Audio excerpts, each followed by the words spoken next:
ప్రియ దేవుని సంగమా, పాటలు అందరూ పాడాలి, వాక్యము అందరూ చదవటానికి సిద్ధంగా ఉండాలి. తర్వాత ప్రార్థన అందరూ పాల్గొనాలి. మనము దేవుని స్తుతించడానికి, ఆరాధించడానికి సమయం తీసుకుంటున్నాం. So we need to open hour mouths. మన యొక్క నోరు తెరిచి దేవుని స్తుతించాలి. ఆయన స్తుతులకు పాత్రుడు, స్తోత్రార్హుడు. యథార్థవంతులుగా దేవుని సన్నిధిలో నిలవాలి. స్తుతి చేయుట యథార్థవంతులకు శుభస్కరం అన్నాడు. సో మనం దేవుని స్తుతిస్తే మనం దేవుని సన్నిధిలో యథార్థవంతులుగా కనబడతాం. వాస్తవంగా ఉన్నామో లేదో కానీ క్రీస్తు మనల్ని యథార్థవంతులుగా తీర్చాడు. కాబట్టి దేవునికి స్తోత్రాలు చెల్లిద్దాం. దేవునికి మహిమ. ఉదయకాలం మీకందరికీ ప్రభువైన యేసుక్రీస్తు నామములో శుభములు కలుగునుగాక. లూకా సువార్త 4వ అధ్యాయం 25 నుంచి 30 వరకు గల వచన భాగాలు మనం చదువుకున్నాం. దేవుని వాక్యంలో చాలా గొప్ప సంగతులు మన కొరకై పరిశుద్ధాత్ముడు దాచి ఉంచాడు. Are you reading the word of God? వాక్యం చదువుతున్నారా? ప్రతిరోజు బైబిల్ చదువుతున్నారా? Very good. God bless you. వాక్యమే మనల్ని బ్రతికిస్తుంది. వాక్యమే మనకు త్రాణ పుట్టిస్తుంది. వాక్యం బాగా చదవాలి. The more you read, the more you live. నువ్వెంత చదివితే అంతగా జీవిస్తావు. వార్తాపత్రికలు మనం ఆ కొన నుంచి ఈ కొన వరకు చదువుతాం, కానీ బైబిల్ చదవటానికి అంత ఓపిక రాదు చాలామందికి. మీరు మంచోళ్ళు, బైబిల్ బాగా చదువుతారు, చదవండి. చక్కగా చదవాలి, వాక్యం చదవాలి. అంతా ఒకేసారి చదవడానికి రాదు, కానీ దేవుడు మీకు ఇచ్చిన వాక్య భాగాన్ని చక్కగా చదివి ఆత్మలో అర్థం చేసుకొని అన్వయించుకొని ఆ యొక్క వాక్యాన్ని మీ జీవితాల్లో ప్రతిస్పందించాలి. వాక్యానికి ప్రతిస్పందించాలి, వాక్యాన్ని ప్రతిబింబించాలి ఈ లోకంలో. అలాగ దేవుడు మనల్ని జీవించాలని ప్రార్థన చేస్తూ చదవాలి. Bible is not an ordinary book. Bible ఒక సాధారణ పుస్తకం కాదు, ఒక నవల కాదు, మ్యాగజైన్ కాదు, ఒక న్యూస్ పేపర్ కాదు. Bible is the book of God. దేవుడు మనకు అనుగ్రహించిన పరిశుద్ధ గ్రంథము. ఈ లోకంలో అనేక మత గ్రంథాలున్నా బైబిల్కు మాత్రమే ఉన్నటువంటి శ్రేష్టమైన పేరు పరిశుద్ధ గ్రంథము. Is the holy book. Is the holy book. పరిశుద్ధ గ్రంథం. ఈ పరిశుద్ధ గ్రంథము మనల్ని పరిశుద్ధపరుస్తుంది. పరిశుద్ధ గ్రంథము అనడానికి అనేకమైన కారణాలు ఉండొచ్చు. అయితే దాంట్లో అన్వయించుకుంటే ఆ కారణం ఏంటంటే, the more we read it, the more we get holy. దేవుని సన్నిధిలో పరిశుద్ధపరచబడతాం. We become perfect. దేవుని సన్నిధిలో నీతిమంతులుగా తీర్చబడతాం. క్రీస్తు మనల్ని నీతిమంతులుగా తీరుస్తాడు. మన వల్ల మనము నీతిమంతులం కాలేము. ఎంత ప్రయత్నించినా, కింద మీద పడ్డా, ఎన్ని మునకలేసినా, ఎన్ని కొండలెక్కినా, ఎన్ని గుట్టలు దిగినా మనకు స్వనీతి మనల్ని బ్రతికించదు. క్రీస్తు ఏం చేస్తాడంటే ఆయన నీతిని మనకు ఆపాదిస్తాడు. And we become righteous people. అప్పుడు దేవుని సన్నిధిలో మనము నీతిమంతులంగా పిలువబడతాం. అది దేవుడు మనకిచ్చిన గొప్ప వారసత్వం. క్రీస్తు యేసులో మనకిచ్చిన గొప్ప ఆధిక్యత. కాబట్టి బైబిల్ బాగా చదవాలి, బాగా అర్థం చేసుకోవాలి, బాగా దాన్ని అన్వయించుకోవాలి, అప్లై చేసుకోవాలి. మనం అప్లై చేసుకోకుండా చదివితే వార్తాపత్రికకు బైబిల్కు ఏమాత్రం తేడా ఉండదు. కాబట్టి read it with understanding and application. అర్థం చేసుకుంటూ చదవాలి, అన్వయించుకుంటూ దేవుని వాక్యాన్ని చదవాలి. ఉదయకాలం దేవుని వాక్యంలో లూకా సువార్త 4వ అధ్యాయంలో ఏలియా దినములలో 3 ఏళ్ల 6 నెలలు ఆకాశం మూయబడగా దేశమందంతటను గొప్ప కరువు సంభవించినప్పుడు ఇశ్రాయేలులో అనేక మంది విధవరాండును ఏలియా సీదోనులోని సారెపతు అను ఊరిలో ఉన్న ఒక విధవరాలు యుద్ధకి గాని మరి ఎవరి యుద్ధకు పంపబడలేదు. ప్రియ దేవుని సంగమా, ఈరోజు ఉదయకాలం మనం ఒక శ్రేష్టమైన అంశాన్ని మనం ధ్యానించుకుంటున్నాం. సిద్ధపరచటం. God prepares. దేవుడు సిద్ధపరుస్తాడు. మీరు రాసుకోవాలా. మీరందరూ చదువుకున్న వాళ్ళు కదా, కాబట్టి ఒక పేపర్, పెన్ను తెచ్చుకోవాలి. You right it. అది రాసుకోవాలి, లేకుంటే జ్ఞాపకం పెట్టుకోవాలి. గాడ్ ప్రిపేర్స్ అస్. దేవుడు మనల్ని సిద్ధపరుస్తాడు. మన దేవుడు జీవముగల దేవుడు. మన దేవుడు ఆయన చేయు కార్యములకు ఆయన ప్రజలను సిద్ధపరుస్తాడు. ఆయన నడిపించేటటువంటి ఆయన దాసులను, ఆయన యందు విశ్వాసం ఉంచినటువంటి ఆయన ప్రజలను దేవుడు సిద్ధపరుస్తాడు. God prepares. దేవుడు సిద్ధపరిచే దేవుడై ఉంటున్నాడు. ఉదయకాలం మనం చాలా విషయాలు మన ముందున్నా కానీ మనం అంత్యదినాల్లో ఉంటున్నాం, కడవరి కాలంలో ఉంటున్నాం, క్రీస్తు రాకడ అతి సమీపంలో ఉన్న కాలంలో ఉంటున్నాం. దేవుడు సిద్ధపరుస్తున్నాడు, సంఘాన్ని సిద్ధపరుస్తున్నాడు, విశ్వాస సమూహాన్ని సిద్ధపరుస్తున్నాడు. తన యందు విశ్వాసం ఉంచిన వారిని దేవుడు సిద్ధంగా ఉండండి అంటున్నాడు. సిద్ధంగా ఉండండి అంటే మనం ఒకటి చూసుకుంటున్నాం, నాలో విశ్వాసం సరిగా ఉందా లేదా, నా విశ్వాసంలో నేను ఎక్కడైనా తొట్టుబడతానా, కింద పడతానా, ఎక్కడైనా ప్రభు వలన ఆమోదించబడకుండా ఉంటానా అని ఒకవేళ పరీక్షించుకుంటే మంచిదే. నెబుకద్నెజరు త్రాసులో తూచబడ్డప్పుడు తక్కువగా కనబడ్డాడు. మెనే టికేల్ ఉఫార్సీన్. త్రాసులో నిన్ను తూచగా నువ్వు తక్కువ పడ్డావు. మార్కు సువార్తలో యవనస్తుడు ప్రభు ఎద్దుకు వస్తాడు, ప్రభువా నిత్యజీవం వారసుడు ఒకటకు నేనేమి చేయాలి అన్నప్పుడు ప్రభు అంటాడు, నీకు ధర్మశాస్త్రం అంతా తెలుసు కదా బాబు, ధర్మశాస్త్రాన్ని నువ్వు పాటిస్తున్నవాడివి కదా అన్నప్పుడు ఆ యవనస్తుడు చాలా సంతోషంగా చెప్తాడు, ధర్మశాస్త్రంలో ఒక పొల్లు పోకుండా నేను పాటిస్తున్నాను దేవా, ఐఎమ్ రైట్, నేను సరిగానే పాటిస్తున్నాను అని చెప్పినప్పుడు ప్రభు అక్కడ రాయబడిన మాట ఏమిందంటే యేసు అతన్ని చూచి ప్రేమించి అనే మాట రాయబడింది. యేసుక్రీస్తు అతన్ని చూచి అతన్ని ప్రేమించి నీకు ఇంకా ఒక్కటి కొదువుగా ఉంది. What a wonderful bye. యవనస్తుడు ధర్మశాస్త్రాన్ని చాలా చక్కగా పాటిస్తూ ఉంటున్నాడు. ఆయన ధర్మశాస్త్రంలోని ఆజ్ఞలన్నిటి కూడా చక్కగా నెరవేరుస్తున్నాడు. అయితే నీకు ఒకటి కొదువుగా ఉంది. ఏదది? నీకు కలిగిన దాన్ని నువ్వు అమ్మివేసి బీదలకిచ్చి వచ్చి నన్ను వెంబడించుము అని ప్రభు పిలిచాడు. ఆ మాటకు ఆ యవనస్తుడంటే ఆ ముఖం చిన్నబుచ్చుకొని వెనక్కి వెళ్ళిపోయాడు. చూసి ఎంత చక్కగా నడుచుకున్నా కానీ చివరి దశలో మనం తక్కువ పడితే అది ప్రమాదం. యవనస్తుడు తక్కువ పడ్డాడు, వెనక్కిపోయాడు. నెబుకద్నెజర్ దేవుని యొక్క త్రాసులో తక్కువ పడ్డాడు, గడ్డి మేయాల్సి వచ్చింది. ప్రియ దేవుని బిడ్డలారా, మన యొక్క క్రైస్తవ జీవితంలో దేవుని సన్నిధిలో ఎక్కడ తక్కువ పడకుండా ఉండటానికి సిద్ధపడాలి. చర్చికి రావటం, పాటలు పాడటం, వాక్యం వినటం, వాక్యాన్ని అప్లై చేసుకోవటం, ప్రార్థన చేయటం, బైబిల్ చదవటం మంచివే. ఇవి చదువుతున్నప్పుడు మనం ఎక్కడైనా కానీ దేవుని యొక్క త్రాసులో తక్కువ పడతామా చూసుకోవాలి.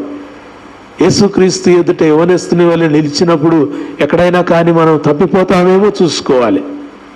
అది మనం సరిచేసుకోవడానికి వాక్యం ఎప్పుడు కూడా మనల్ని నడిపిస్తూ ఉంటుంది. గత 2 వారాల నుంచి మీతో చెప్తా ఉన్నాను, దేవుని వాక్యము అద్దం వంటిది అని. వాక్యము అద్దం వంటిది. It's like a mirror.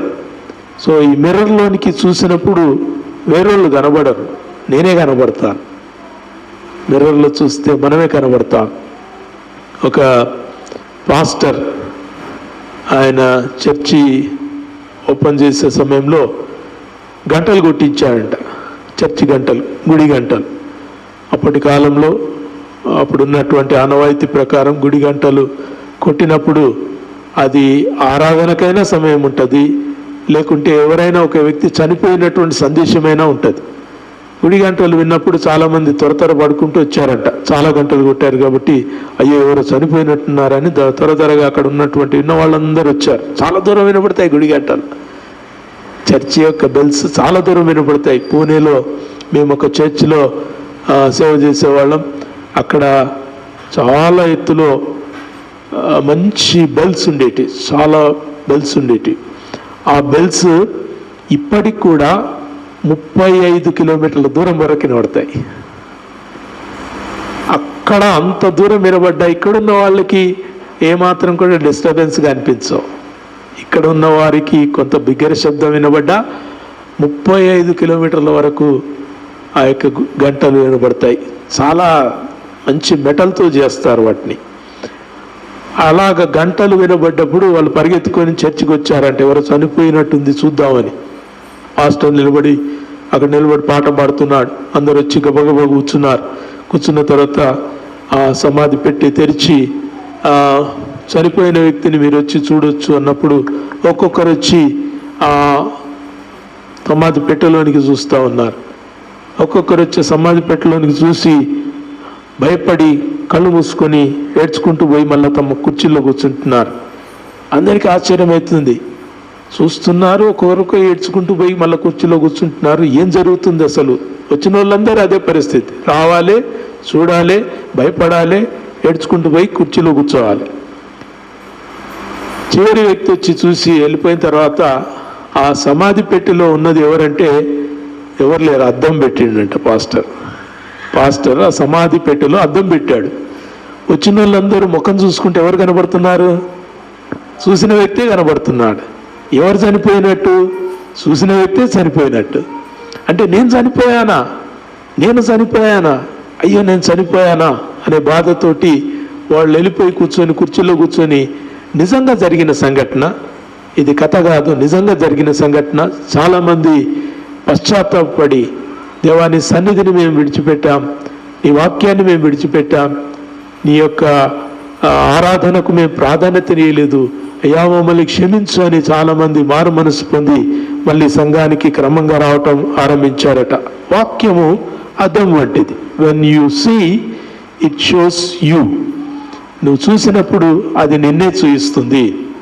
వాక్యాన్ని మనం అద్దం వల్ల చూసుకుంటే మనకు మనల్నే చూపిస్తుంది, మన యొక్క లోపాలను చూపిస్తుంది, మన అంతరంగాన్ని చూపిస్తుంది, మన యొక్క ముఖ వికారాన్ని మనకు బయలుపరుస్తుంది. దానియేలు అంటాడు 9వ అధ్యాయంలో ప్రార్థన చేస్తూ, మేము సిగ్గు చేత ముఖ వికారము నొందిన వారం అంటాడు. మేము సిగ్గుపడాల్సిన పరిస్థితిలో ఉన్నాం, మా ముఖాలన్నీ వికారం కావాల్సినటువంటి పరిస్థితిలో ఉన్నామని దానియేలు దేవుని సన్నిధిలో నిలబడేటప్పుడు ప్రార్థన చేస్తున్నాడు. So whenever we come, we don't see people. ఇతరులను మనం చూడొద్దు, మనం చూసుకోవాలి. నన్ను నేను చూసుకోవాలి, మిమ్మల్ని మీరు చూసుకోవాలి. We should see into the word and see ourselves. మనల్ని మనం చూసుకోవాలి. అప్పుడు దేవుడు మనతో మాట్లాడతాడు. ప్రియ దేవుని బిడ్డలారా, మనం వచ్చే ultimate purpose is that God speaks to me. మనం ఇక్కడ వచ్చేదంతా కూడా దేవుడు నాతో మాట్లాడాలి. నేను మీకు చెప్తున్నా కానీ దేవుడు నాతో మాట్లాడాలనే ఉద్దేశం చేత ఇక్కడ నిలబడ్డాను. దేవుడు మనతో మాట్లాడాలనే ఉద్దేశం చేత మీరంతా ఇక్కడ ఉన్నారు. సో ఈ ప్రైజ్ గాడ్, దేవునికి వందనాలు. దేవుడు సిద్ధపరుస్తాడు. గాడ్ ప్రిపేర్స్ అస్. దేవుడు సిద్ధపరుస్తాడు. ప్రియ దేవుని సంఘం, ఇక్కడ చూసుకునే కొన్ని మాటల్ని బట్టి మనం ముందరికి సాగుదాం. Please look into that. లూకా సువార్త 4వ అధ్యాయంలో అక్కడ రాయబడినటువంటి మాట, ఏలియా దినములలో అప్పుడు కరువు కలిగినప్పుడు ఇశ్రాయేలులో అనేక మంది విధవరాండ్రుండినను ఏలియా సీదోనులోని సారెపతు అను ఊరిలో ఉన్న ఒక విధవరాలి యుద్ధకి గాని మరి ఎవరి యుద్ధకును పంపబడలేదు. కిందికి వస్తే మనకు ఎలీషా గురించి రాయబడింది. ఎలీషా అనేక మంది కుష్ఠరోగులు ఆ దేశమందున్నా కానీ ఆ నయమాను అను కుష్ఠరోగం శుద్ధిపడటానికి మాత్రమే ఏలియా చేసినటువంటి కార్యాన్ని ఇక్కడ రాశారు. God prepares. దేవుడు సిద్ధపరుస్తాడు. ఇక్కడ ఏలియా మొదటి రాజులు 17వ అధ్యాయంలో చూస్తే, దయచేసి చూడండి, మొదటి రాజులు 17వ అధ్యాయం. అక్కడ ఏలియా చాలా గొప్ప కార్యం చేశాడు. ఏమా గొప్ప కార్యము? దేవుని విడిచి అన్యదేవతలను పూజిస్తున్నటువంటి తన ప్రజలకు ఆయన హెచ్చరిక చేస్తూ, అక్కడ ఉన్నటువంటి ఆ యొక్క అన్యులతోనూ కూడా మాట్లాడుతూ దేవుని యొక్క జీవాన్ని, దేవుడు చేసినటువంటి గొప్ప కార్యాన్ని వాళ్ళ యొక్క కళ్ళ ముందు కనపరిచాడు. మొదటి రాజులు 17వ అధ్యాయంలో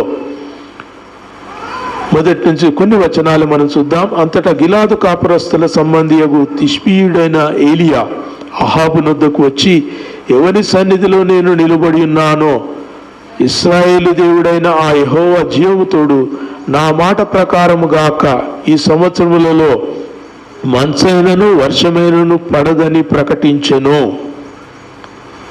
అహాబు రాజు దగ్గరకు వచ్చి ఏలియా దేవుని యొక్క ఉగ్రతను ప్రకటించాడు, దేవుని యొక్క శాపాన్ని ప్రకటించాడు. దేవుడు ఆ ప్రజలను పట్ల సరిచేయటానికి తీసుకున్న నిర్ణయాన్ని అక్కడ ప్రకటించాడు. ఇక్కడ వర్షం కురవదు, నా మాట ప్రకారం ఈ సంవత్సరంలో మంచైనను వర్షమైనను పడదు కురవదు అని చెప్పి ఆయన ప్రకటించాడు. అప్పుడు యెహోవా వాక్కు ప్రత్యక్షమై, దయచేసి చూడండి అక్కడ 3వ వచనంలో, నీవు ఇచ్చటి నుండి తూర్పు వైపునకు పోయి యోర్దానునకు ఎదురుగా ఉన్న కేరీతు వాగు దగ్గర దాగి ఉండుము. ఎక్కడికి పంపించాడు దేవుడు? కేరీతు వాగు దగ్గరికి పంపించాడు.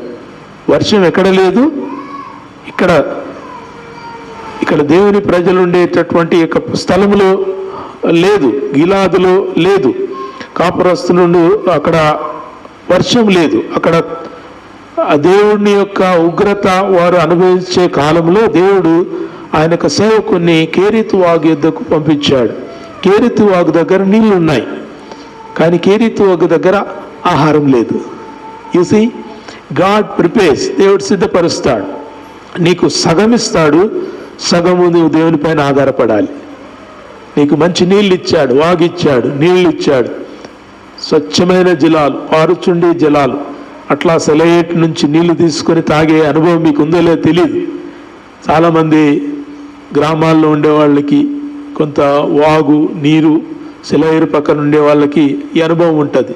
టేకింగ్ ద ఫ్రెష్ వాటర్, అది ప్రాసెస్డ్ వాటర్ కాదు, అది బాటిల్ వాటర్ కాదు, అది మంచి నీటి బుగ్గ నుండి పొంగి పొరలే నీరు అయి ఉంటుంది. ఆ నీటిని త్రాగటానికి దేవుడు అక్కడికి పంపించాడు. అక్కడికి పంపించి దయచేసి చూడండి అక్కడ 4వ వచనం, ఆ వాగు నీరు నీవు త్రాగుదువు, అచ్చట నీకు ఆహారం తెచ్చున్నట్లుగా నేను కాకోలములకు ఆజ్ఞాపించి తినని అతనికి తెలియచేయగా. God provided something and God allowed Elijah to depend on him. తనపైన ఆధారపడటానికి దేవుడు కొంత పరిస్థితిని అక్కడ ఇస్తున్నాడు. నేను నీకు ఆహారం పంపిస్తాను. ఎవరి ద్వారా పంపిస్తాను? కాకోలముల చేత పంపిస్తాను. ప్రియ దేవుని బిడ్డలారా, ఇశ్రాయేలీలు చాలా నిష్టగలోళ్ళు. ఇశ్రాయేలీలు ధర్మశాస్త్ర సంబంధమైన విషయాల్లో ఒక పొల్లైనను పోకుండా వాళ్ళు చాలా జాగ్రత్తగా బ్రతుకుతారు. ధర్మశాస్త్రంలో రాయబడ్డది ఏంటంటే, కాకి ఒక నిషిద్ధమైన జంతువు, నిషిద్ధమైన పక్షి. కాకి అది ఏమంటారు, తన యొక్క ఇశ్రాయేల్ ఎంచుకునేటటువంటి ఆ యొక్క ఆహార విషయాల్లోనే కానీ వారి పరిసర ప్రాంతాల్లోనే కానీ ఉండనీయకూడనటువంటి పక్షి కాకి. ఆ కాకి దేవుడు వాడుకున్నాడు. ఏమంటాడు? కాకోలముల చేత నేను నీకు ఆహారం పంపించదను. ఏలియా ఎవరు? మంచి ఇశ్రాయేలీయుడు, దేవుని యొక్క వాక్యం ఎరిగిన దైవజనుడు. అయితే ఈ దైవజనునికి దేవుడు ఆహారం ఎవరి ద్వారా పంపిస్తున్నాడు? కాకుల ద్వారా పంపిస్తున్నాడు. కాకి ఆహారం తీసుకొస్తే ఏలియా ఇప్పుడు ఏం చేయాలంటే ఆ ఆహారాన్ని తినాలి. కాకి కూడా ఎట్లా తెస్తుంది? రెక్కల మీద తెస్తుందా? కాళ్ళతోటి పట్టుకొస్తుందా? కాదు, నోటితో పట్టుకొని వచ్చి అది తీసుకొని వస్తే ఏలియా తినాలి. తినాలి? నిషిద్ధమైనటువంటి పక్షి నోటి నుంచి తీసుకొని రాబడినటువంటి ఆహారాన్ని ఏలియా తీసుకొని తినాలి. దేవుడు సిద్ధపరుస్తున్నాడు. ప్రియ దేవుని బిడ్డలారా, నీకున్న పరిస్థితిలో, నాకున్న పరిస్థితిలో దేవుడు తనకు అనుకూలంగా, తనకు ప్రయోజనకరంగా పనిచేయటానికి మనల్ని సిద్ధపరుస్తాడు. Half God provides, half God changes. దేవుడు కొంత మీకు ఇచ్చి కొంత మీరు మార్చుకోవాల్సినటువంటి పరిస్థితులను దేవుడు కల్పిస్తాడు. కాకోలముల చేత పోషించాడు. ఏలియా ఒకవేళ ఫస్ట్ టైం కాకి తీసుకొచ్చినప్పుడు వెంటనే అనుకుని ఉంటాడు. మీకేమనిపిస్తుంది చెప్పండి? ఒక కుక్క రొట్టె పట్టుకొని వచ్చి మీ వద్దకు తెచ్చి వేసింది అనుకోండి, మీకేమనిపిస్తుంది? బాబాయ్, కుక్క నోటితోటి పట్టుకొని వచ్చింది, ఇది బయట రోడ్డు మీద తిరిగే కుక్క, అది పట్టుకొని వచ్చి నా ముందర ఈ యొక్క రొట్టె వేసింది. ఏం చేయాలి? ఆకలి అయితే ఏం చేయాలి? కడుపు కాలితే ఏం చేయాలి? యూ హ్యావ్ టు ఈట్, తినక తప్పదు. ఏలియా ఒకవేళ బహుశా కాకి మొదట ఆహారం తెచ్చినప్పుడు ఇది నిషిద్ధమైన పక్షి కదా, అయ్యో ఎట్లబ్బా కానీ దేవుడే అన్నాడు, ఏమన్నాడు? కాకులముల చేత నీకు ఆహారం పంపిస్తాను, ఆ కాకి తెచ్చే ఆహారం నువ్వు తీసుకొని నువ్వు తినాలి. నీవు ఏది నిషిద్ధమని అనుకుంటావో ఆ నిషిద్ధమైనటువంటి దాని ద్వారానే నేను ఒక పని చేయబోతున్నాను. Mind is getting prepared. ఏలియా యొక్క మనసును సిద్ధపరుస్తుంటున్నాడు. ఏలియా, నీకు ఒక పెద్ద పని ముందరుంది. ఈ 17వ అధ్యాయం 18వ అధ్యాయంలో మనకు కనబడుతుంది, ఏలియా ముందు చాలా పెద్ద పనిని దేవుడు పెట్టాడు. ఆ పెద్ద పని చేయటానికి ఏలియాను మెల్లమెల్లిగా సిద్ధపరుస్తున్నాడు. ఏలియా ఇప్పుడు కాకుల చేత తీసుకొని రాబడినటువంటి ఆహారాన్ని ఆయన తినాలి. కిందికి రండి, 8వ వచనం, మొదటి రాజులు 17వ అధ్యాయం 8వ వచనం. అంతటా యెహోవాకు అతనికి ఇలాగ సెలవిచ్చెను, నీవు సీదోను పట్టణ సంబంధమైన సారెపతు అను ఊరికి పోయి అచ్చట ఉండుము. మళ్ళీ అనే ఇంకొక నిషిద్ధమైన ప్రాంతం. దేవుడు ఇశ్రాయేలులకు ఒక భూభాగాన్ని ఇచ్చాడు. That's there country. దేవుడు ఇచ్చినటువంటి భూభాగం అది. వారు ఇతరుల భూభాగాల్లోనికి వాళ్ళు వెళ్ళరు. ఇతరుల భూభాగాలతో వాళ్ళకు సంబంధం లేదు. అయితే దేవుడు మొదట కాకుల చేత ఆహారాన్ని పంపించి ఆయన యొక్క మనసును సిద్ధపరిచి ఆయన తర్వాత ఎక్కడికి తీసుకెళ్తున్నా అంటే సారెపతు అను విధవరాల యుద్ధకు తీసుకెళ్తుంటున్నాడు. సారెపతు అనేది ఒక చిన్న గ్రామం, తూరు సీదోను ప్రాంతాల మధ్యలో ఉండేటటువంటి గ్రామం. బాగా వినాలి. ఏలియా 16వ అధ్యాయంలో ఎప్పుడైతే ఈ యొక్క అబద్ధ ప్రవక్తలను చంపాడు, వాళ్ళందరినీ హతం చేశాడు, నరికేశాడు ఒకరొకరిని. అంత కోపం చేత దేవుని యొక్క ఉగ్రతను నెరవేర్చిన ఏలియాను చంపాలని యెజెబెలు వెతుకుతా ఉంది. యెజెబెలు రాజులందరికీ వర్తమానం పంపించింది, ఇక్కడి నుంచి ఒక ప్రవక్త ఉన్నాడు, ఆ ప్రవక్త గనక మీ దేశంలో గనక ఉంటే నాకు అప్పగించాలి. అన్ని దేశాలకు పంపించింది, ఒక్క దేశానికి పంపలేదు. ఈ దేశము సీదోను దేశానికి. తూరు సీదోను ప్రాంతాల్లో అవి ఆమె పుట్టినట్టు ఆమె స్వదేశం. అది ఆమె స్వదేశంలోనికి తాను వెతుకుతున్నటువంటి ప్రవక్తను దేవుడు పంపించాడు. ఎవరి దగ్గరికి పంపించాడు? సారెపతులో ఉన్నటువంటి ఒక విధవరాల దగ్గరికి పంపించాడు. మల్టిపుల్ ప్లాన్స్ ఉంటాయి దేవుడు చేసే పనులు. అది మీరు అర్థం చేసుకోవాలని నేను ఆశిస్తుంటున్నాను. కాకుల చేత ఆహారం పంపించడం మనం అరే ఎంత వింత కదా అనుకుంటాం. అది చిన్నపిల్లల యొక్క స్టేజ్. అది చాలా వింత కదా. తినాల్సిన ఆహారాన్ని తినకుండా తెచ్చి ఏలియాకి ఇచ్చాయి. అబ్బో, కాకులు చాలా మంచివి, దేవుడు అంతకంటే మంచోడు. That's LKG level. కొంచెం పైకి రావాలి, ప్రైమరీ స్కూల్కి రావాలి, ఇంటర్మీడియట్కి రావాలి, డిగ్రీకి రావాలి. మనం ఏ డిగ్రీకి రావాలి? దేవుడు ఎందుకొరకు కాకుల చేత ఆహారం పంపించాడు?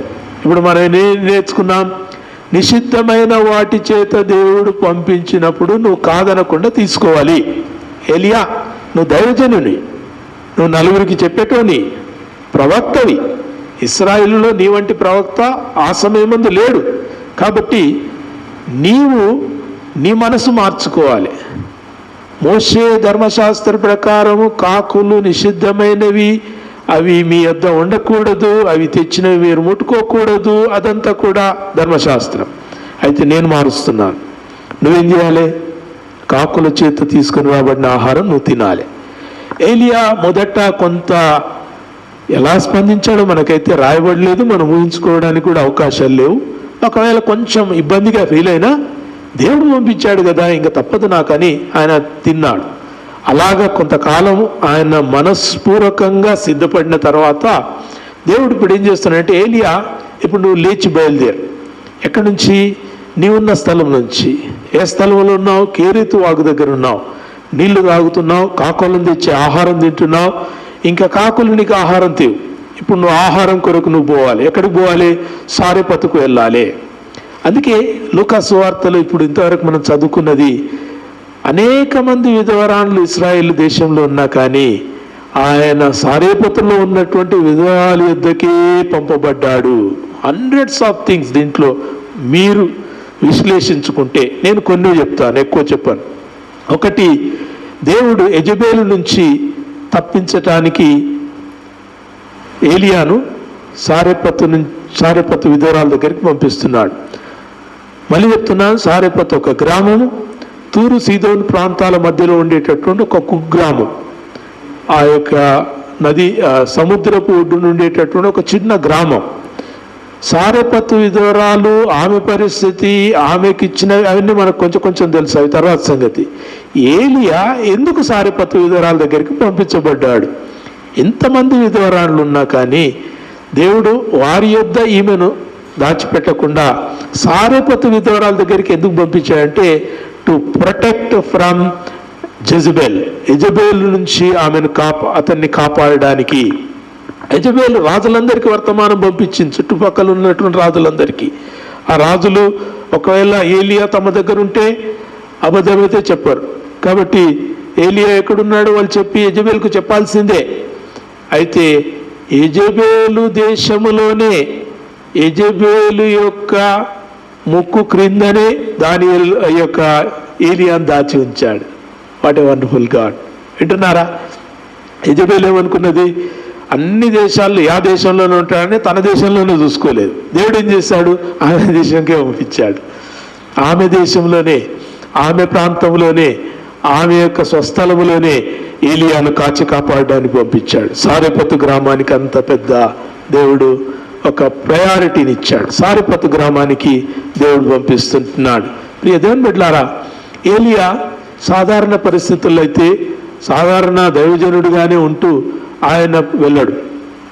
ఆయన వెళ్ళాల్సిన ప్రాంతాలు వేరే, తిరగాల్సిన ప్రాంతాలు వేరే. మనందరికీ తెలుసు, గలిలయ పైన భాగంలో ఉంటుంది, ఇశ్రాయేల్ కింది భాగంలో ఉంటుంది.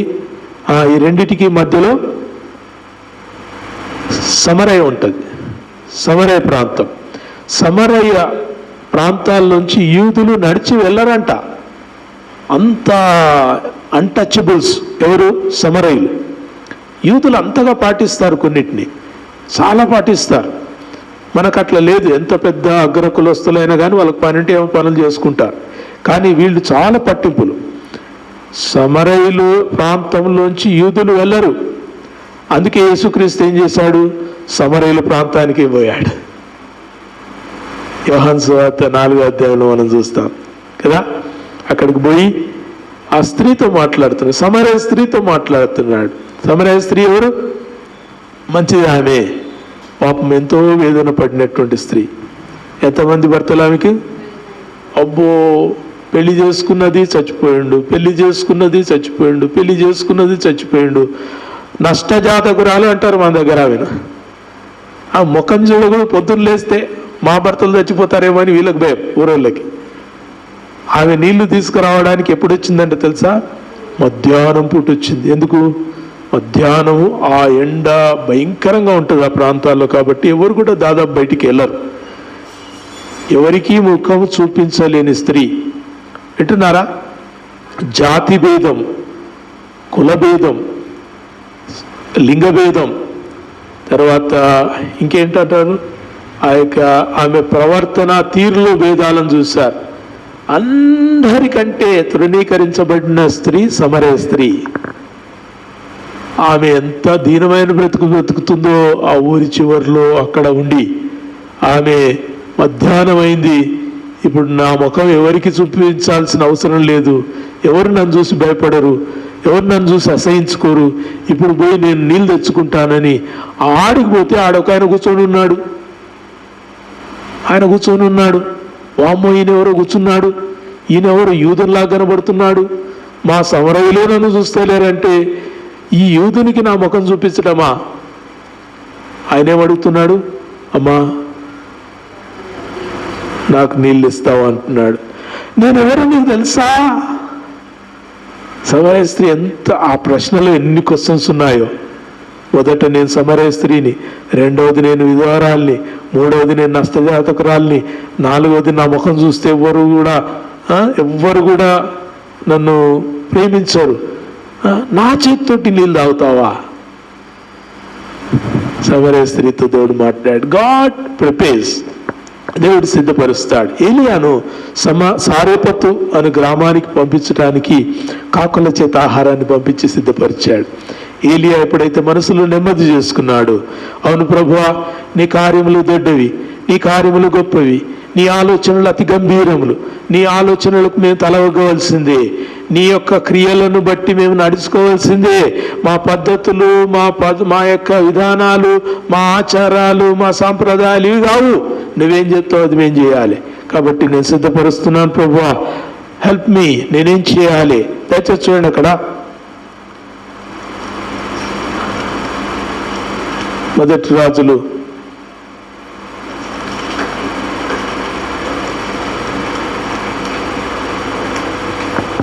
17వ అధ్యాయం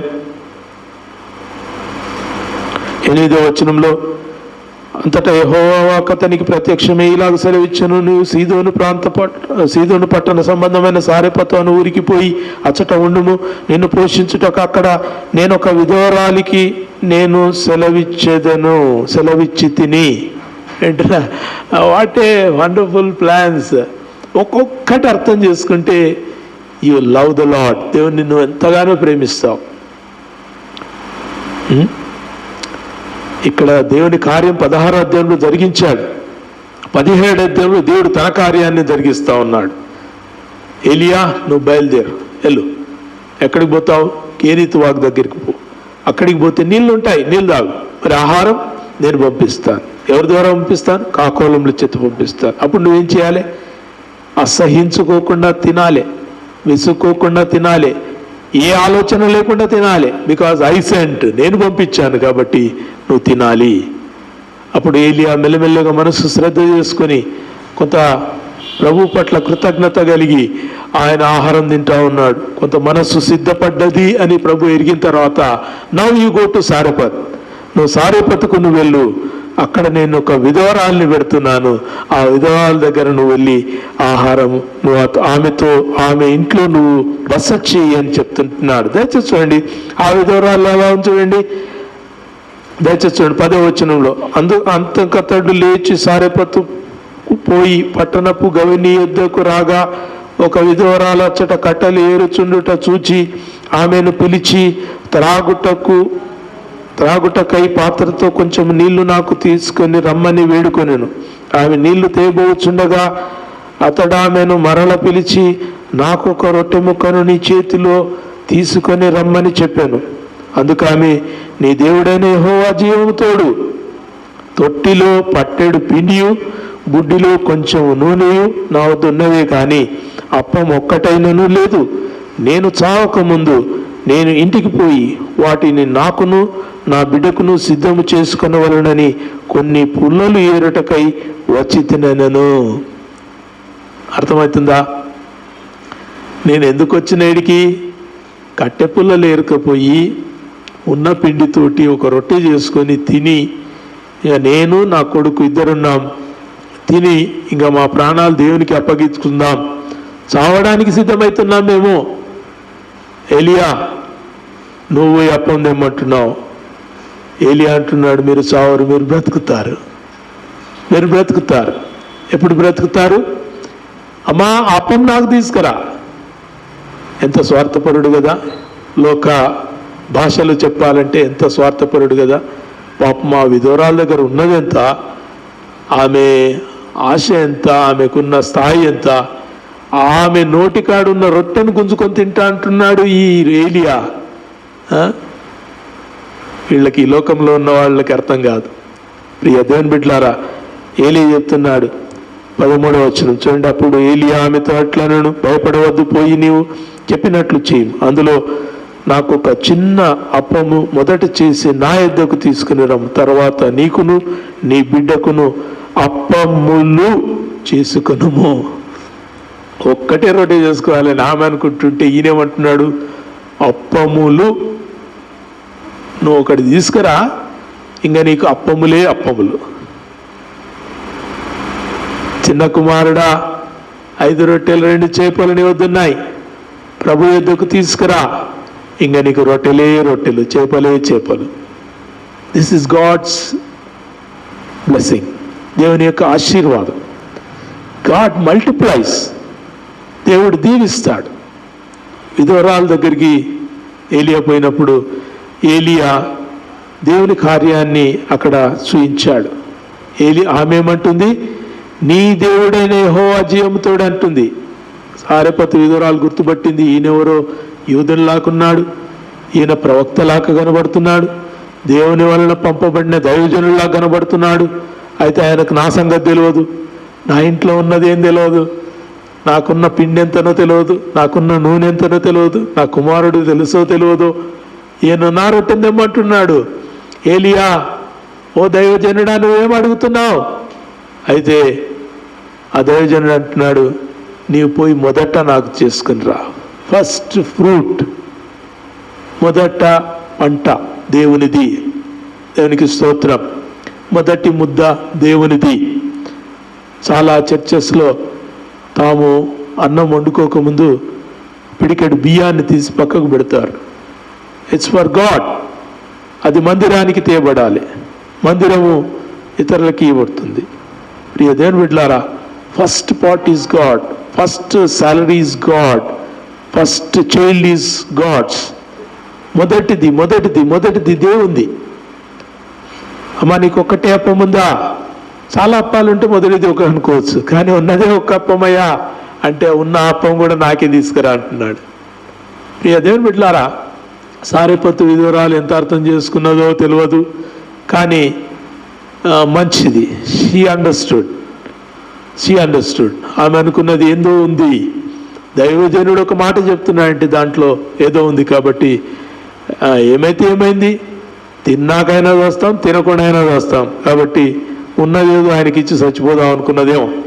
ఆమె అప్పం చేసి ఏలియా వద్దకు తీసుకుని వచ్చింది. దయచేసి చూడండి 14వ వచనం, మొదటి రాజులు 17:14.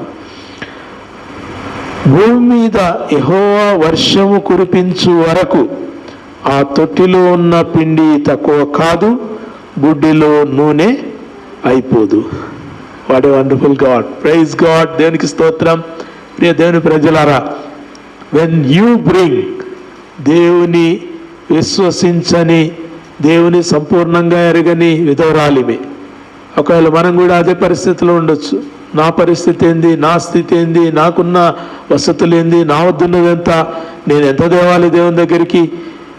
When you do it heartfully. నువ్వు చేసేది హృదయపూర్వకంగా చేస్తే, దేవుడు చెప్పిన విధంగా చేస్తే, దేవుని దాసుడు చెప్పిన విధంగా చేస్తే, దేవుడు సమృద్ధిని కలుగచేస్తాడు. ఈ లోకమందు సమృద్ధి అంటే ఏంది?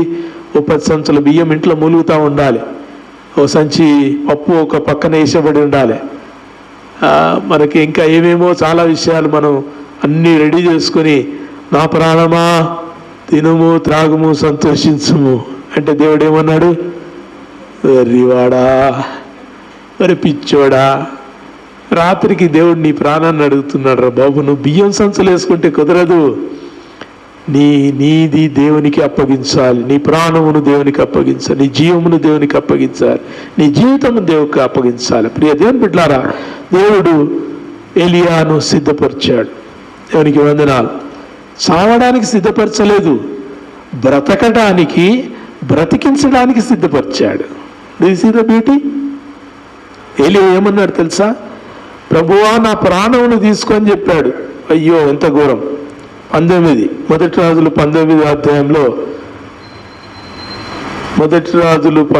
అధ్యాయంలో, బదిరి వృక్షం కింద కూర్చొని ఏడుస్తూ ఉన్నాడు ఏలియా. పాపం మన వంటి వాడే కదా, బైబిల్లో రాయబడ్డది. ఏలియా కూడా మన వంటి వాడే అని. బలహీనపడతాడు, తొందరపడతాడు, ఆయాసపడతాడు, మనిషి మనలాంటి వాడే. కాబట్టి 19వ వచనంలో చూడండి, ఆయన ప్రార్థన చేశాడు. 5వ వచనం, మొదటి రాజులు 19:5. అతడు బదిరి వృక్షం కింద పరుండి నిద్రించుచుండగా ఒక దేవదూత ముట్టి, నువ్వు లేచి భోజనము చేయమని చెప్పాను. 4వ వచనం చూడండి, తాను ఒక దిన ప్రయాణం అరణ్యంలోనికి పోయి బదిరి వృక్షం కింద కూర్చుని మరణాపేక్ష గలవాడై, యెహోవా, నా పితరుల కంటే నేను ఎక్కువవాడను కాను, ఇంత మట్టుకు చాలు, నా ప్రాణము తీసుకొను అని ప్రార్థన చేశాను. నేను అనుకుంటా బైబిల్లో నన్ను చంపేదేవా అని చేసిన ప్రార్థన చేసిన దైవజనుడు ఏలియా. ఇంకా అయిపోయింది ప్రభువా, చాలు, నేను చేసేంత చేసిన, నువ్వు ఇచ్చిన పని ఎంత చేసిన, అబద్ధ ప్రవక్తలను నేను చంపేసిన, నీకు వ్యతిరేకంగా ఉన్న వారందరినీ కూడా హతం చేసేసిన, ప్రభువా నన్ను చంపి, ఇంకా నాకింకా పెద్ద ఆశలు లేవు ఈ లోకం మీద, నా పితరుల కంటే నేను ఎక్కువ అని నేనేం కాను, కాబట్టి ప్రభువా నా ప్రాణము తీసుకునుమని ఆయన ప్రార్థన చేశాడు. దయచేసి చూడండి అక్కడ. అప్పుడు 5వ వచనంలో, నీవు లేచి భోజనం చేయమని ఒక దూత ఏలియా నిద్ర లేపి చెప్పడం చూస్తాం. మళ్ళీ ఏమంటుంది ఆ దేవదూత, ఏం చెప్తున్నాడు చూడండి. అయితే యెహోవా దూత 2వ మారు వచ్చి అతన్ని ముట్టి, నీ శక్తికి మించిన ప్రయాణము నీకు సిద్ధమై ఉన్నది, నీవు లేచి భోజనం చేయము. ఏలియా బాగా కృంగిపోయాడు, మనసులో బలహీనపడిపోయాడు.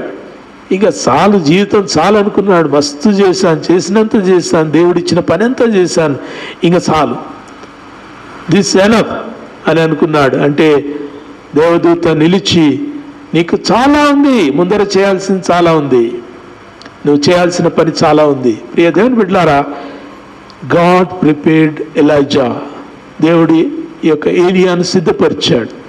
దేవునికి స్తోత్రం. ఇంకొక సంఘటనలోనికి వస్తే అపోస్తలుల కార్యంలో మనం చూస్తాం. Please turn your Bibles with me.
అపోస్తలుల కార్యములు 10వ అధ్యాయం. అపోస్తలుల కార్యములు 10వ అధ్యాయం 9 నుంచి వచనాలు చూద్దాం. మరునాడు వారు ప్రయాణమైపోవచ్చుండగా పట్టణమునకు సమీపించి పగలు ఇంచుమించు 12 గంటలకు పేతురు ప్రార్థన చేయుటకు మిద్ది మీదికి ఎక్కెను. అతడు మిక్కిలి ఆకలిగొని భోజనం చేయగోరెను. ఇంకా ఇంటివారు సిద్ధము చేయుచుండగా అతడు పరవశుడై ఆకాశము తెరవబడటయు 4 చెంగులు పట్టి దింపబడిన పెద్ద దుప్పటి వంటి ఒక విధమైన పాత్ర భూమి మీదికి దిగి వచ్చుటయు చూచెను. అందులో భూమి అందుండు సకల విధములైన చతుష్పాద జంతువులను, ప్రాకు పురుగులను, ఆకాశ పక్షులను ఉండెను.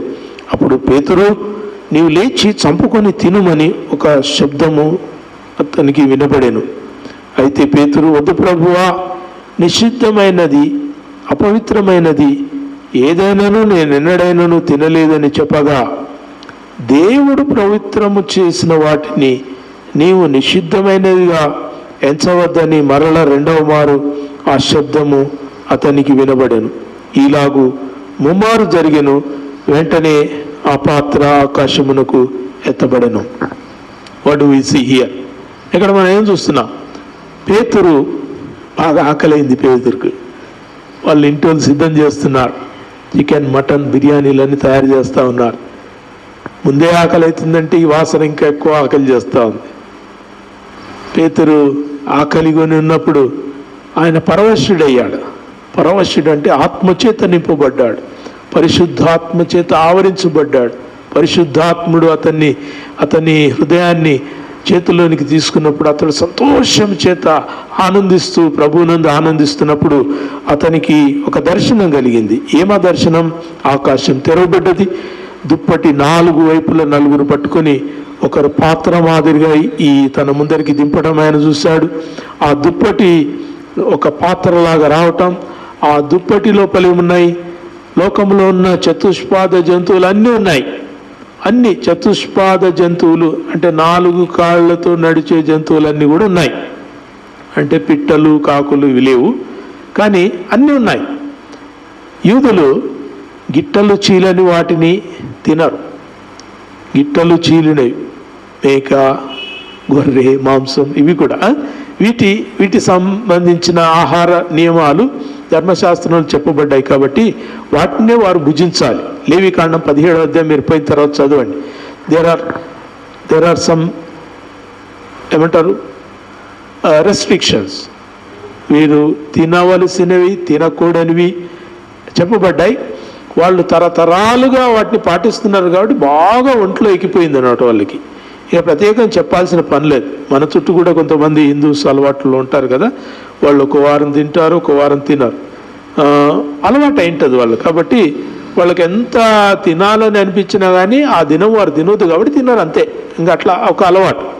ఇక్కడ కూడా పేతురుకు ఒక అలవాటు ఏర్పడ్డది. ఇది నిషిద్ధమైన వాటిని మేము తినకూడదు ప్రభువా, ఇన్ని ఉన్నాయి ప్రభువా, ఇన్ని పంపించావు, నేను లేచి చంపుకొని తినంటున్నావు ప్రభువా, నిషిద్ధమైన వాటిని నేను తినను అని చెప్పాడు. ఆ దుప్పటి ఎత్తబడ్డది.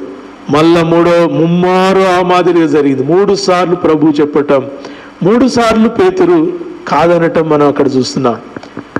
దేవుడు పరిశుద్ధపరిచినవి ఎంత బాగుంది చూడండి. అక్కడ దేవుడు పవిత్రము చేసిన వాటిని నీవు నిషిద్ధమైనవిగా ఎంచవద్దు. ఇక దేవుని బిడ్డలారా, what do we see here? God is preparing Peter. దేవుడు పేతురును సిద్ధపరుస్తున్నాడు. మొదట ఏం చూసాం? దేవుడు ఏలియాను సిద్ధపరిచాడు. ఇప్పుడేం చూస్తున్నాం? దేవుడు పేతురును సిద్ధపరుస్తున్నాడు.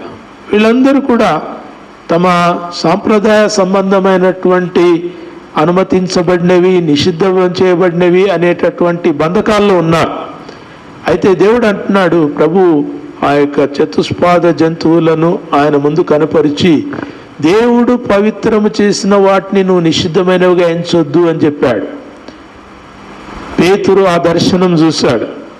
పేతురు ఆ యొక్క పరలోకం నుంచి కలిగిన ఆ యొక్క దర్శనాన్ని చూసి పేతురు తన మనస్సును మార్చుకున్నాడు, తన మనస్సును సిద్ధం చేసుకున్నాడు.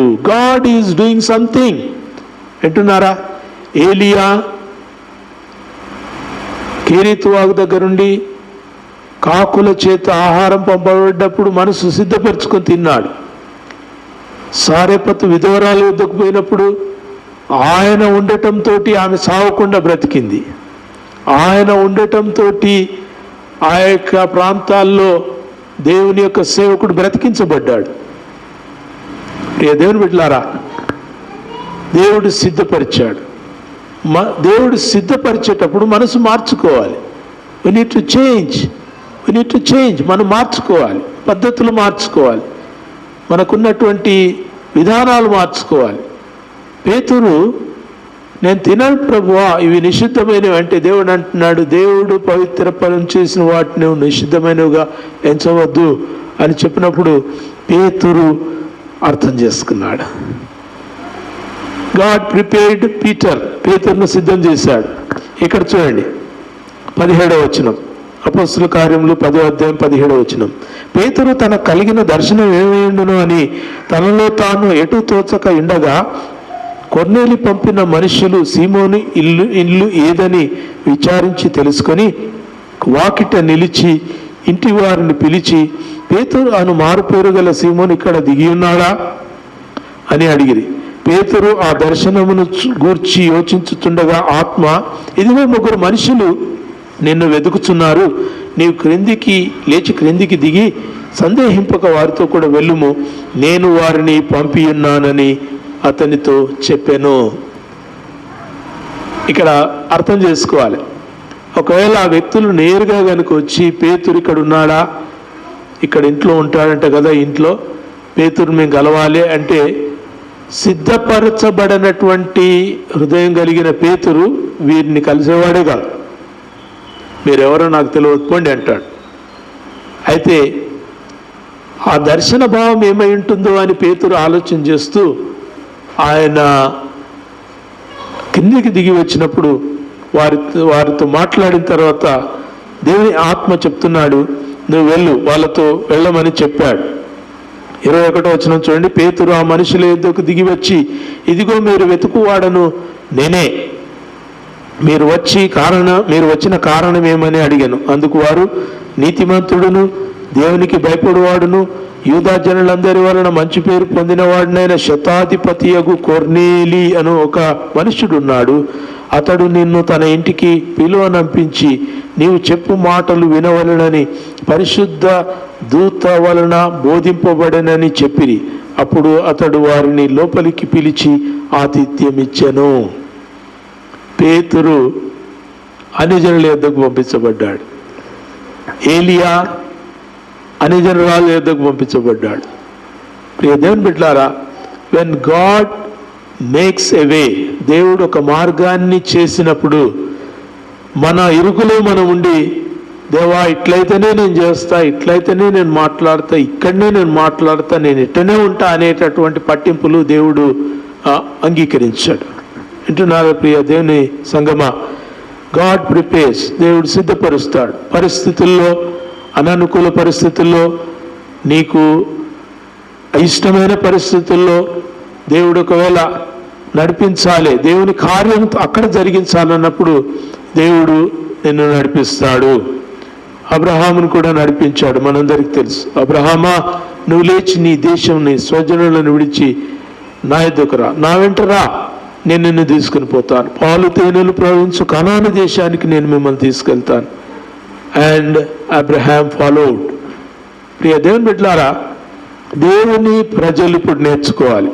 1 ఏలియా నేర్చుకున్నాడు, 2 పేతురు నేర్చుకున్నాడు, 3 మనం నేర్చుకోవాలి. దేవుని సంఘం నేర్చుకోవాలి. Church should learn the ways of God. దేవుడు చూయించే మార్గములను సంఘము గుర్తించాలి. దేవుని ఆత్మ మాట్లాడు మాటలను సంఘము అర్థం చేసుకోవాలి. వెన్ గాడ్ మేక్స్ ఎ వే, దేవుడు నిన్ను నడిపిస్తున్నటువంటి దారి నీకు తెలియదు. నువ్వు వెళ్తున్న దారి కఠినమైంది ఉండొచ్చు, ఇరుకైంది ఉండొచ్చు, ఆహారం లేని దారి అయి ఉండొచ్చు, అసహ్యమైనటువంటి దారి అయి ఉండొచ్చు. కానీ వెన్ గాడ్ లీడ్స్ యూ, దేవుడు నిన్ను నడిపించినప్పుడు you have to walk by faith. విశ్వాసం చేత నువ్వు నడుచుకోవాల్సినటువంటి పరిస్థితి దేవుడు మనకు చూపిస్తుంటున్నాడు. హెబ్రీయులకు రాయబడిన పత్రిక 11వ అధ్యాయం మనందరం చాలాసార్లు చదువుకుంటాం. Please turn your Bibles with me to book of Hebrews episode. హెబ్రీయులకు రాయబడిన పత్రిక 11వ అధ్యాయం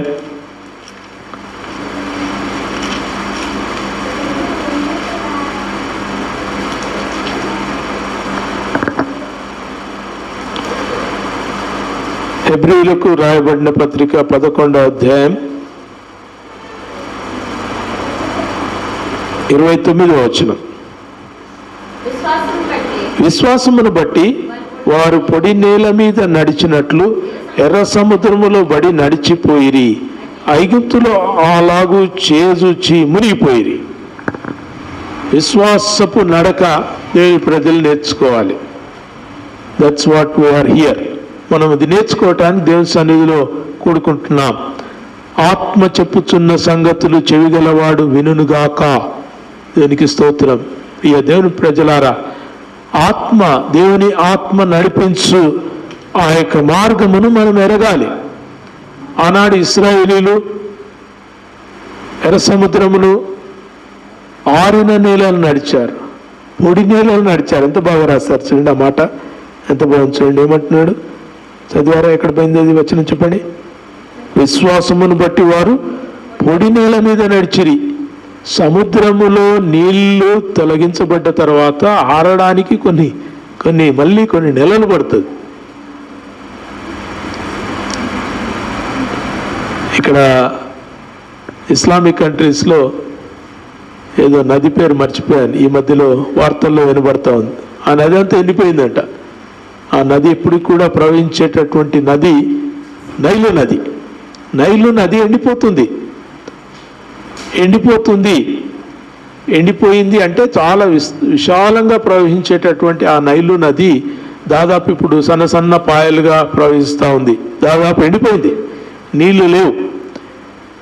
కొంచెం లోపలికి తోసి చూస్తే మళ్ళీ నీళ్లు కొంచెం దొరుకుతాయి. ఏమంటారు, జల అంటారు కదా, ఆ యొక్క నీటి జల కొంత దొరుకుతుంది. ఇశ్రాయేలు నడవటానికి దేవుడు ఎర్ర సముద్రాన్ని పాయలుగా చేసి అది పొడి నేలగా చేశాడు. అది నాకెంతో ఆశ్చర్యం అనిపించింది. అంటే తన బిడలు నడుస్తూ ఉంటే జారి పడకూడదని, బురద వాళ్ళ కాళ్ళకు అంటకూడదని. ఎంత శ్రద్ధమ్మా దేవునికి, ఎంత శ్రద్ధ! తన ప్రజలు తాను నడిపిస్తున్న స్థలానికి వెళుతుండగా వారి పట్ల ఎంత శ్రద్ధ కలిగి ఉంటాడు. చాలా ఆశ్చర్యం అనిపిస్తుంది. అసలు ఆరిన నేలను నడిచిరని మన పాట కూడా పాడుకుంటాం. ఆరిన నేలను నడిచారు, ఆరిపోయింది. మళ్ళీ అక్కడ చూస్తే ఎత్తైన కూడా, ఇక్కడ చూస్తే ఎక్కైందో కూడా. ఇక్కడ నీళ్ళ ఉన్నాయి, ఇక్కడ నీళ్ళ ఉన్నాయి. వాళ్ళు నడుస్తున్నటువంటి ప్రాంతంలో అది పొడిబారిపోయింది. వాళ్ళ కాళ్లకు బురదంటకుండా, జారి పడకుండా దేవుడు ఎంతో శ్రద్ధ తీసుకున్నాడు. వింటున్నారా? వెన్ గాడ్ లీడ్స్ యూ, ఎప్పుడైతే దేవుడు నిన్ను నడిపిస్తాడో, ఎప్పుడైతే దేవుడు నడిపించు మార్గంలో నీవు నడుస్తావో, గాడ్ మేక్స్ ఎ వే. దేవుడు తన మార్గాన్ని కలుగచేస్తాడు. లేదు ప్రభు, నా ఇష్టం వచ్చిన మార్గంలోనే పోతా, నీకేమైనా కావాలంటే ఇస్తా అంటే నీవు ఇచ్చింది వద్దు, నువ్వు వద్దు దేవునికి. గాడ్ మేక్స్ ఎ వే. దేవుడు గొప్ప కార్యాలు చేస్తాడమ్మా. ఇశ్రాయేలీయులను ఆరిన నేలను నడిపించాడు. దేవునికి వందనాలు. విశ్వాసం ద్వారా 33వ వచనం చూడండి. వారు విశ్వాసం ద్వారా రాజ్యములను జయించిరి, నీతి కార్యములను జరిగించిరి, వాగ్దానములను పొందిరి, సింహపు నోళ్లను మూసిరి, అగ్ని బలమును చల్లార్చిరి, ఖడ్గదారాలను తప్పించుకొనిరి, బలహీనులుగా ఉండి బలపరచబడ్డారు, యుద్ధములో పరాక్రమశాలులైరి, అన్య సేనలను పారద్రోలిరి. కింద వచనం చూడండి, ఇంకా ఎంత బాగుంటుంది. ఒకవేళ మీలో అలాంటి స్త్రీలు ఉంటే చాలా సంతోషం. ఏమంటున్నాడు చూడండి, స్త్రీలు మృతులైన తమ వారిని పునరుద్ధానం వలన మరల పొందిరి. స్త్రీలు మృతులైన తమ వారిని మరల పునరుద్ధానం వలన పొందినరంట. Oh what a power, what a power. But you are to be in the way. దేవుడు అనుగ్రహించు మార్గంలో నువ్వు ఉంటే ఇవన్నీ సాధ్యం.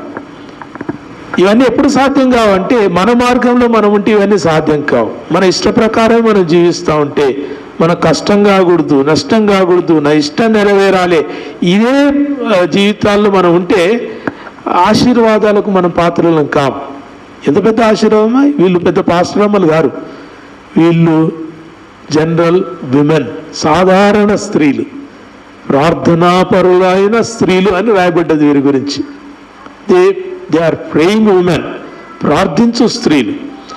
మృతులైన తమ వారిని తిరిగి పొందుకున్నారంట. Oh what a great blessing. దేవునికి వందనాలు. కొందరైతే మరి శ్రేష్టమైన పునరుద్ధానం పొందగోరి విడుదల పొందనొల్లక యాతన పెట్టబడిరి. మరికొందరు తిరస్కారమును, కొరడా దెబ్బలను, మరి బంధకములను, ఖైదులను అనుభవించింది, రాళ్లతో కొట్టబడిరి. చూస్తున్నారా? పైన వచనములేమో సింహపు నోళ్లను మూసారు, అగ్నికీలను బంధించారు, అది చేశారు, ఇది చేశారు, అది చేశారు. కిందికి వచ్చేసరికి ఏమైంది చూడండి. తిరస్కారాన్ని పొందారు, రాళ్లతో కొట్టబడ్డారు, రంపములతో కోయబడ్డారు, ఖడ్గములతో చంపబడ్డారు, గొర్రె మోకములు వేసుకుని దరిద్రులైండి శ్రమపడి హింస పొందుచు అడవులలోను, కొండలలోను, గుహలలోను, పొలంలోను తిరుగులాడుచు సంచరించిరి. అటు వారికి ఈ లోకం యోగ్యమైనది కాదు. Me understand? నేను చెప్పేది మీకు ఏమైనా అర్థమవుతుందా? ఒక ఆశీర్వాదం వచ్చింది, సంతోషము. కెరీతు వాగు దగ్గర నీళ్ళు దొరికినాయి, సంతోషము. కానీ దేవుడు పెట్టే పరీక్షకు సిద్ధపడాలి. దేవుడు ఇచ్చే ముందున్నటువంటి ఆ యొక్క శ్రమ అనుభవం సిద్ధపడాలి. When you get a blessing on one side, you have to get prepared for the persecution on the other side. ఇటు సైడ్ ఆశీర్వాదం పొందుకొని ఆశీర్వదించో మమ్మల్ని మా ఇంటిని మమ్మల్ని we are always on this side. ప్రభు అంటాడు, ఐ బ్లెస్ యూ, నేను మిమ్మల్ని దీవిస్తాను. కానీ మీరు ఎందుకు దీవిస్తాను? అబ్రహాం ఆదికాండం 12లో ఏం చెప్పాడు? నిన్ను దీవిస్తాను, నీవు ఇతరులకు దీవెనకరంగా ఉండేటట్టు దీవిస్తాను. నీ దీవెన ఇతరులకు ఎట్లుండాలి? దీవెనకరంగా ఉండాలి. నీ దీవెన ఇల్లు కట్టుకోనికే, బండ్లు కొనుక్కోనికే, తర్వాత సంతోషించి హ్యాపీగా ఉండడానికి, దీనికోసం దేవుడు దీవించలేదు. Christian blessing is not for one person, ఒక వ్యక్తికి అక్కడితోనే ఆగిపోదు.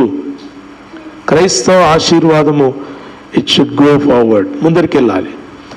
అబ్రహామా నిన్ను ఆశీర్వదిస్తాను, కానీ జనములకు ఆశీర్వాదకరంగా ఉండేటట్టు ఆశీర్వదిస్తాను. మంచి ఆశీర్వాదం దేవుడు దీవించాడు, ఆశీర్వదించాడు, కుమారునిచ్చాడు. అయితే ఏం చేశాడు? పో, నువ్వు నడు, వెళ్ళు. ఎంత కష్టం! అబ్రహాం చాలా దూరం నడిచి ప్రయాణం చేశాడు, గుడారాల్లో నివసించాడు, పునాదులు గల పట్టణం కొరకు ఎదురు చూశాడు. When you enjoy a blessing, please note that God has a way. దేవునికి ఒక ఉద్దేశం ఉంది, దేవునికి ఒక ప్రణాళిక ఉంది. నీ ద్వారా తన ప్రజలను ఒక ప్రణాళికతో తీసుకెళ్ళాడు. సింహపు నోళ్లను మూసినటువంటి వారే సింహాలకు ఆహారంగా పడవేయబడ్డారు.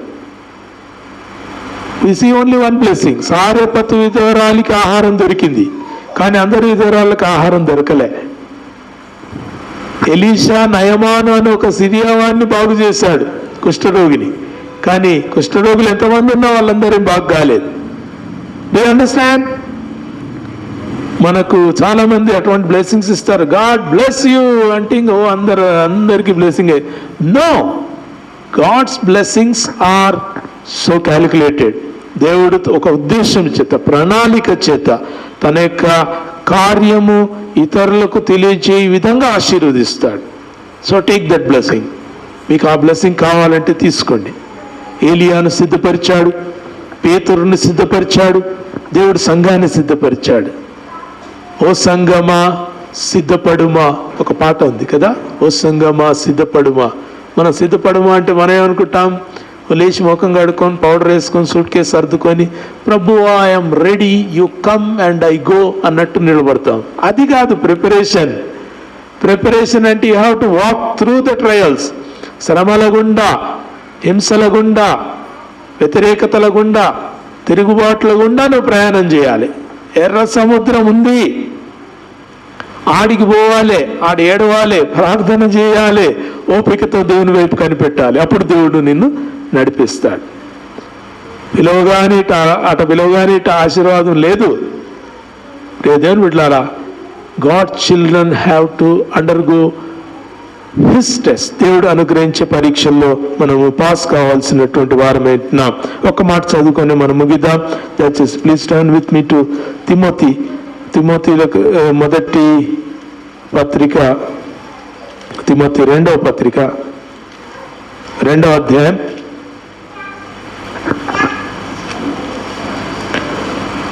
తిమోతి 2వ పత్రిక 3వ అధ్యాయం 12వ వచనం. క్రీస్తు యేసునందు సద్భక్తితో బ్రతకను ఉద్దేశించు వారందరూ ఏం పొందుతారు? ఎప్పుడు? భక్తితో. నువ్వు భక్తితో బ్రతికిన ప్రతి వారు కూడా హింస పొందుతారు. ఎవరు చెప్పారు? అపోస్తలుడైన పౌలు చెప్పాడు. యేసుక్రీస్తు కూడా అన్నాడు కదా, మత్తయి సువార్త 5:11 అంటాడు, జనులు మిమ్మును నిందించి హింసించి మీ మీద చెడ్డ మాటలు పలికినప్పుడు మీరు ధన్యులు, పరలోకమందు మీ ఫలం అధికమగును. ప్రియ దేవుని బిడ్డలారా, శ్రమానుభవం కొరకు సిద్ధపరచబడటం. Now you get that word. అర్థమవుతుందా? సిద్ధపరిచాడంటే అమ్మో మేము దేనికి సిద్ధపరచబడుతున్నామని మీరు అనుకోకండి. మనుష్యులు శ్రమానుభవం కొరకు సిద్ధపరచబడుతున్నారు. సంఘము శ్రమానుభవం కొరకు సిద్ధపరచబడతా ఉంది. వింటున్నారా? మణిపూర్ ఘటన విన్న తర్వాత మీకు ఏమనిపిస్తుంది? అమ్మా అయిపోయింది, ఆడికి క్లోజ్. మళ్ళా బ్లెస్సింగ్స్, మళ్ళా ఆశీర్వాదాలు, మళ్ళా ప్రవచనాలు, మళ్ళా వరాలు, స్వస్థతలు, దర్శనాలు. ప్రియ దేవుని బిడ్డలారా, దేవుడు సిద్ధపరుస్తున్నాడు. God is preparing us.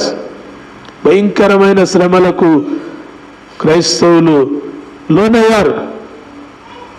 ఇంకా అవన్నీ నేను మీకు ఇప్పుడు చెప్పడానికి సమయం లేదు. కానీ దేవుని సంగమా, నీ ఆశీర్వాదము నీకు ముందున్నటువంటి నడకకు సిద్ధపాటు.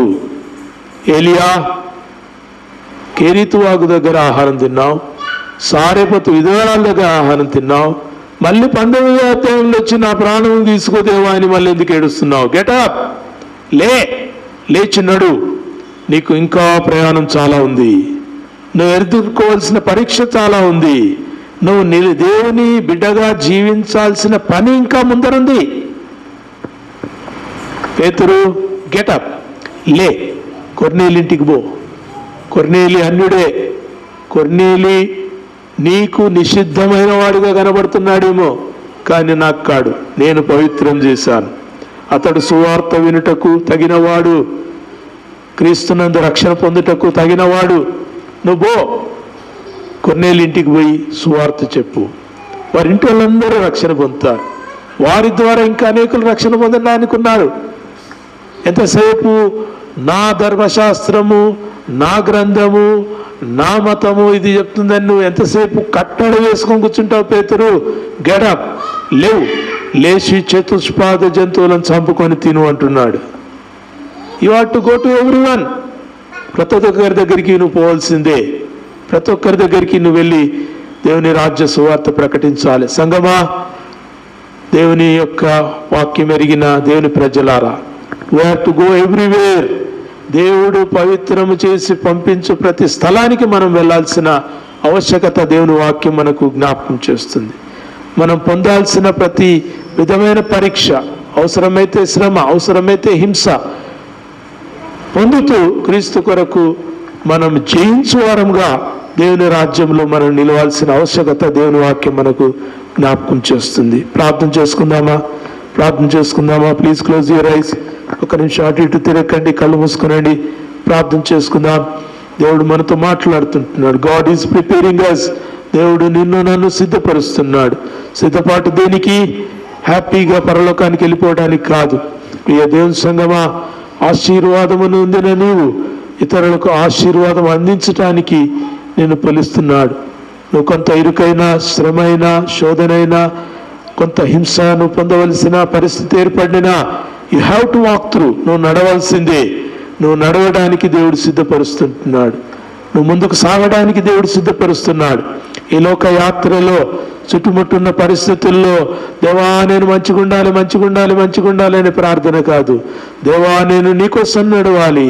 గాఢాంధకారపులో నేను నడుస్తాను, ఎర్ర సముద్రంలో నేను నడుస్తాను. దేవా కేరీతు వాగు దగ్గర నుంచి నేను ముందుకు సాగుతాను. దేవా పేతురు వలె కొర్నేలి ఇంటికి నేను పోతాను. దేవా సంఘముగా నువ్వు నాకు చూయించు ప్రతి భయంకర పరిస్థితి గుండా నేను వెళ్తాను ప్రభువా. You just walk with me. నువ్వు కేవలం నాతో నడిస్తే చాలు ప్రభువా, నేను నడుస్తాను. ప్రార్థన చేస్తారా ఈ చిన్న ప్రార్థన? నువ్వు నడిస్తే ప్రభువా నేను నడుస్తాను. నాకు నడిపించే వాళ్ళు కావాలి, తప్పించే వాళ్ళు కాదు. ఎర్ర సముద్రం దేవుడు తప్పించలేదు, కేరీతు వాగు దేవుడు తప్పించలేదు, పేతురుకు ఆ కొర్నేలీలు తప్పించలేదు. You have to go. నువ్వు పోవాల్సిందే. సంగమా, నువ్వు నడవలసిందే. నీకున్న గడ్డు పరిస్థితుల్లో నడవాల్సిందే. నీకున్న ఇరుకైన పరిస్థితుల్లో నువ్వు నడవాల్సిందే. నువ్వు దేవుడు చూయించు మార్గమందు నువ్వు నడవాల్సిందే. వెనుదిరగవద్దు, ఆగిపోవద్దు, వెనుకకు మళ్ళొద్దు. దేవుడు నిన్ను నడిపిస్తున్నాడు. నువ్వు నడిపిస్తే నడుచుకోవాలి. అడుగు దేవుణ్ణి. దేవా నువ్వు నాతో నడువయ్యా, నాకు శక్తిని అయ్యా, నాకు బలాన్ని అయ్యా. నా ముందు నా కుటుంబస్తులు ఉన్నారు, నా ముందు నా బంధువులు ఉన్నారు, నా ముందు వ్యతిరేకత చేసే వాళ్ళు ఉన్నారు. వారి మధ్య గుండా నేను వెళ్ళాలి, వారికి నీ వెలుగును ప్రకాశించాలి. నాకు సహాయం చేయండి. ప్రార్థన చేయండి. ఈ క్లోజ్ ప్రార్థన చేసుకుందాం. దయచేసి ప్రార్థన చేసుకుందాం. దేవునికి వందనాలు చెల్లిస్తూ ప్రార్థన చేసుకుందాం. దేవుడు నాతో మాట్లాడిన మాట మీతో చెప్పానమ్మా. దయచేసి ప్రార్థన చేయండి. ఏలియాను దేవుడు సిద్ధపరిచాడు, పేతురును దేవుడు సిద్ధపరిచాడు, సంఘాన్ని దేవుడు సిద్ధపరిచాడు. క్రీస్తునందు సద్భక్తితో బ్రతకను ఉద్దేశించు వారందరూ హింస పొందుదురని పౌలు తిమోతితో చెప్తున్నాడు. You have something different. నువ్వు ఊహించుకున్నది కాదు, నువ్వు ఎంచనిది నీ ముందుంది. అయితే నువ్వు నడవాల్సిందే. నువ్వు ఎదుర్కోవాల్సిందే. పరిస్థితుల్లో క్రీస్తు కొరకు నిలబడాల్సిందే. సంగమా, ఓ ఏలియా, ముందుకు సాగు. ప్రార్థన చేసుకుందాం. ప్రభువా నీకు వందనాలయ్యా, నాతో మాట్లాడిన దేవా, సంఘంతో మాట్లాడిన దేవా నీకు వందనాలు. అంత్య దినాల్లో ఉన్నాం, కడవరి కాలంలో ఉంటున్నాం. మా గడ్డు పరిస్థితుల్లో ఎరిగిన దేవుడు ప్రభువా, దేవా నడవడానికి మమ్మల్ని సిద్ధపరుస్తున్నావు. ఏలియా నడవడానికి నువ్వు సిద్ధపరిచావయ్యా, నీకు వందనాలు. శక్తి తెచ్చుకొని లేచి నడువు అని చెప్పావు ప్రభువా, నీకు వందనాలు. ఏలియా చాలు ప్రభువా, చచ్చిపోతానని ఆయన సిద్ధపడుతున్నాడు. లేదు, నడవాలని దేవా నువ్వు నడిపించావు. పేతురు నాకు ఇది చాలు అని అక్కడ ఆగిపోయాడు. లేదు, నడిచి వెళ్ళు అని కొర్నేలితో నడిపించావు. సంగమా, దేవుడు నిన్ను ఆగిపోమనలేదు, సాగిపోమంటున్నాడు. ముందుకు సాగడానికి దేవుడు శక్తినిస్తున్నాడు, జ్ఞానమునిస్తున్నాడు. అయితే పరిస్థితి వ్యతిరేకంగా కనబడ్డా యు హ్యావ్ టు గో, ముందుకు సాగాల్సిందే. దేవుని ప్రేమను ప్రకటించాల్సిందే. దేవుని వెలుగును ప్రకాశించాల్సిందే. దేవుని కొరకు ఆత్మలను సంపాదించాల్సిందే. నీ బంధువులను సంపాదించాలి, నీ కుటుంబస్తులను సంపాదించాలి. నీకున్న పరిస్థితుల్లో నీ స్నేహితులను, నీ పొరుగు వారిని క్రీస్తు కొరకు నువ్వు సంపాదించాలి. అది కష్టమే, కానీ దేవుడు నీకు సహాయం చేస్తాడు. దేవుడు నిన్ను బలపరుస్తాడు. అడుగుతావా? ఒక్క మాట అడిగిన తర్వాత నేను క్లోజ్ చేస్తాను. Please ask. ప్రభువా సహాయం చేయ, నన్ను కరుణించు దేవా. దేవా నాకున్న పరిస్థితిని ఎరిగిన దేవుడు. అయితే ఇది తప్పించబడవాలని నేను ప్రార్థన చేయట్లేదు, కానీ ఈ పరిస్థితి గుండా ధైర్యంగా ముందుకు సాగాలని ఇష్టపడుతున్నాను.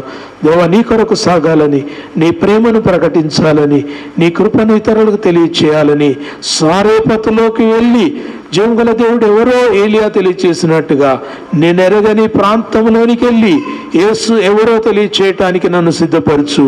Have mercy on me Lord, have mercy on me Lord. Strengthen our muscles, strengthen our feet Lord. ప్రభువా మా కాళ్ళను బలపరచు, మా యొక్క దర్శనాన్ని స్థిరపరచు, మా ముందున్నటువంటి పరీక్షలను మాకు జయాన్ని అనుగ్రహించు ప్రభువా.